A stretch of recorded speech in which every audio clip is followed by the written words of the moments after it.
అందరికీ నమస్కారం. మనం దేవుణ్ణి ఎలా ఆరాధిస్తాం?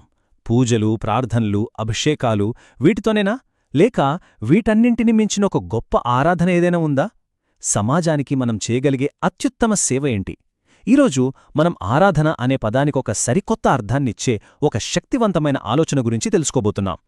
ఈరోజు మనం మాట్లాడుకోబోయే విషయం పండిట్ శ్రీరామ్ శర్మ ఆచార్య గారు రాసిన ఒక అద్భుతమైన పుస్తకం యొక్క సారాంశం. దాని పేరే సద్జ్ఞాన్ కా ప్రచార్ హీ సచ్చి ఈశ్వరారాధన, అంటే సత్యజ్ఞాన ప్రచారమే నిజమైన ఈశ్వరారాధన. ఈ పుస్తకం మన ఆలోచనా విధానాన్నే మార్చే ఒక గొప్ప మార్గాన్ని మనకు చూపిస్తుంది. ఈ పుస్తకం ఒక చాలా సాధారణమైన నమ్మకాన్ని ప్రశ్నిస్తూ మొదలవుతుంది. మన చుట్టూ ఇన్ని సమస్యలు, ఇన్ని బాధలు ఎందుకున్నాయి? చాలామంది ఏమనుకుంటారో, డబ్బు లేకపోవటం, పేదలికమే అన్నింటికీ కారణం అని. కాని నిజంగా అదే అసలు కారణమా? లేక సమస్య మూలాలు ఇంకా చాలా లోతుగా ఉన్నాయా? ఈ ప్రశ్నతోనే మన అన్వేషణ మొదలవుతుంది. సరే, మొదటి భాగం చూద్దాం. అసలైన అనారోగ్యం ఏంటి? సమాజం ఎదుర్కొంటున్న నిజమైన సమస్యను సరిగ్గా అర్థం చేసుకోవడమే మనం వేయాల్సిన మొదటి అడుగు. చూడండి, సాధారణంగా అందరం ఏమనుకుంటాం? సరైన వనరులు, సౌకర్యాలు లేకపోవడం వల్లే సమాజం ఇన్ని బాధలు పడుతోందని. కాని ఈ పుస్తకం ఏం చెప్తోందంటే, అది పైకి కనిపించే లక్షణం మాత్రమే. అసలైన జబ్బు, అసలైన దారిద్ర్యం మన ఆలోచనల్లో, మన భావోద్వేగాల్లో ఉంది. అక్కడే అసలు సమస్య మొదలవుతోంది. ఇక్కడ ఒక అద్భుతమైన ఉదాహరణ ఇచ్చారు. మన బయటి ప్రపంచమనేది మన లోపలి ఆలోచనలకు ఒక అద్దం లాంటిదన్నమాట. ఒక వ్యక్తి ఆలోచనలు మురికిగా ఉంటే వాడు మురికి వాతావరణంలో కూడా హాయిగానే ఉంటాడు. కాని శుభ్రతను ప్రేమించేవాడు పేదరికంలో ఉన్న ఆ మురికిని అంగీకరించడు, దానినుంచి బయటపడాలని చూస్తాడు. చూసారా, అంతా మన ఆలోచనా విధానంలోనే ఉంది. సమస్య మన ఆలోచనల్లోనే ఉందని తెలిసింది కదా, మరి పరిష్కారమెక్కడ ఉండాలి? అక్కడే. ఇది కేవలం ఒకరిద్దర్లా వచ్చే మార్పు కాదు, ఇది మొత్తం సమాజంలో రావలసిన ఒక విప్లవం. అందుకే ఇప్పుడు మనం చూడబోయేది ఆలోచనా విప్లవం. దీనికి పరిష్కారంగా పుస్తకం ప్రతిపాదించేదే జ్ఞానయజ్ఞం. యజ్ఞమంటే అగ్నిలో ఆహుతులు వేయడం గాదు, ప్రజల మనస్సుల్లోకి మంచి జ్ఞానాన్ని, సత్యజ్ఞానాన్ని ఆహుతిగా వేయడం. సమాజంలోని చెడును సరిచేయడానికి ఇదే అసలైన ఏకైక మార్గమని పుస్తకం బలంగా చెబుతోంది. ఒకప్పుడు, అంటే పాతకాలంలో, మంచి ఆలోచనలను నలుగురికి పంచడం చాలా కష్టమైన పని. కాని ఈరోజు మన చేతిలో ప్రింట్, మీడియా, ఇంటర్నెట్, ఎన్నో సాధనాలున్నాయి. అంటే ఇప్పుడు సమస్య ఆలోచించే శక్తి లేకపోవడం కాదు, మన ఆలోచనలకు సరియైన దిశానిర్దేశం లేకపోవడమే అసలైన సవాలు. సరే, ఈ గొప్ప ఆలోచన మూలాలెక్కడున్నాయి?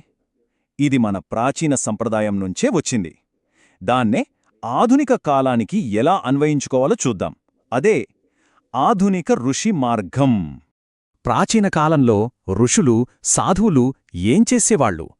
వాళ్ళు తమ జీవితాన్నే సమాజం కోసం అంకితం చేసి, ఇంటింటికి తిరుగుతూ ప్రజల మనసుల్లో ఆధ్యాత్మిక జ్యోతిని వెలిగించేవాళ్లు.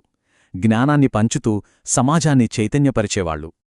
ఇప్పుడు అదే పవిత్రమైన బాధ్యతను ఎవరు తీసుకోవాలి? ఈ పుస్తకం ప్రకారం ప్రతి లోక్సేవి, అంటే ప్రజాసేవకుడు ఈ బాధ్యతను తీసుకోవాలి. సమాజానికి సేవ చేయాలనుకునే ప్రతి ఒక్కరూ ఈ ఆధునిక ఋషి పాత్ర పోషించగలరన్నమాట. మరి ఈ గొప్ప పనిని ఆచరణలో ఎలా పెట్టాలి? దీనికి పెద్ద పెద్ద ప్రణాళికలు అవసరమా? అస్సలు లేదు. సమాధానం చాలా సులభం. అదే జ్ఞానపు సంచి. ఈ పద్ధతి పేరు ఝోలా పుస్తకాలయం, అంటే సంచి గ్రంథాలయం. చాలా సింపుల్. ఒక సంచిలో కొన్ని మంచి, స్ఫూర్తినిచ్చే పుస్తకాలను పెట్టుకోవాలి. 2 రోజు మనం కలిసే స్నేహితులు, సహోద్యోగులతో మాట్లాడుతూ ఉండాలి. 3 ఆ సంభాషణ మధ్యలో సహజంగా ఈ పుస్తకాల్లోని మంచి ఆలోచనలను పంచుకోవాలి. అంతే. దీనికి పెద్దగా ఖర్చేమీ లేదు, కావాల్సిందల్లా కాస్త సంకల్పం. ఇది సంచి పట్టుకునే యాచించడంలా కాదు, ఇది అమృతాన్ని పంచేయాత్ర, జ్ఞానమనే కాంతిని పంచేయాత్ర. మనం ఇస్తున్నాం, తీసుకోట్లేదు. ఇదొక గొప్ప సేవ. ఒక చిన్న వ్యక్తిగత ప్రయత్నం ఒక పెద్ద సామాజిక ఉద్యమంగా ఎలా మారుతుందో ఇప్పుడు చూద్దాం. అదే మన తరువాతి భాగం, జ్ఞాన దేవాలయం. వ్యక్తిగత సంచే గ్రంథాలయం తరువాత అడుగు చల్ పుస్తకాలయం, అంటే సంచార గ్రంథాలయం. ఒక చిన్న బండిమీద పుస్తకాలు పెట్టుకుని పార్కులో, ఆఫీసులు, మార్కెట్లు ఇలా ప్రజలు ఎక్కువగా ఉండే చోటికి జ్ఞానాన్ని తీసుకువెళ్లడం. ఇక దీని అంతిమ లక్ష్యం ఏంటంటే శాశ్వత గ్రంథాలయాలను స్థాపించడం. వీటిని కేవలం పుస్తకాలుండే భవనాలుగా కాదు, ఆధునిక దేవాలయాలుగా ఈ పుస్తకం వర్ణించింది. ఎందుకంటే ఎక్కడైతే జ్ఞానానికి ఊటలైన పుస్తకాలుంటాయో ఆ ప్రదేశాన్ని ఒక పవిత్రమైన దేవాలయంగా భావించాలి. అక్కడ జరిగేది అక్షరపూజ, జ్ఞానరూపంలో దైవాన్ని ఆరాధించడం. దీనికి లక్షలో కోట్లు అవసరం లేదండి. చూడండి, కేవలం 100 మంది తలా 5 రూపాయలు వేసుకున్నా చాలు. 500 రూపాయలతో ఒక చిన్న అందమైన గ్రంథాలయాన్ని మొదలుపెట్టొచ్చు.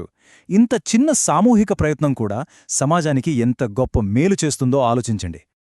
ఇప్పటిదాకా మనం చూసిన ఈ ఆలోచనలన్నింటి సారాంశమేంటి? మనం చెయ్యగల అత్యున్నతమైన సేవ ఏది? అదే మన చివరి భాగం, మీ అత్యున్నత సేవ. జ్ఞానాన్ని వ్యాప్తి చేసే ఈ గొప్ప పనికి మనం ఏ రూపంలో సహాయం చేసినా సరే, సమయం, శ్రమ, డబ్బు దేనితో అయినా, దాన్ని బ్రహ్మదానం అంటారు. అంటే సాక్షాత్తు బ్రహ్మస్వరూపమైన జ్ఞానాన్ని దానం చేయడమన్నమాట. ఇది అన్ని దానాల్లోకెల్లా గొప్పది. అవును, అన్నదానం చేయడం పుణ్యమే, వస్త్రదానం కూడా గొప్ప పనే. కాని ఈ పుస్తకం ఏం చెబుతోందంటే వీటన్నింటికంటే కూడా బ్రహ్మదానం యొక్క పుణ్యం చాలా గొప్పది.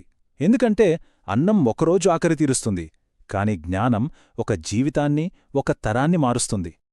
మనుష్యుల ఆలోచనల్లో, వాళ్ళ ప్రవర్తనలో ఉన్న చెడును తొలగించాలంటే ఒకే ఒక్క విజయవంతమైన మార్గముంది. అదే జ్ఞానయజ్ఞం, అంటే ఒక ఆలోచనా విప్లవం. ఇది సమస్య యొక్క లక్షణాలను కాదు, దాని మూల కారణాన్ని నయం చేస్తుంది. సో చివరిగా మనం గ్రహించాల్సిందేంటంటే మనం చేసే సేవలన్నింట్లోకి ఆలోచన ద్వారా చేసే సేవ చాలా గొప్పది. మంచి జ్ఞానాన్ని నలుగురితో పంచుకోవడమే మనం చేయగల నిజమైన, అత్యుత్తమమైన దైవారాధన. ఈ గొప్ప జ్ఞానయజ్ఞంలో మనం కూడా ఒక భాగం ఎలా అవ్వగలమో ఆలోచిద్దాం.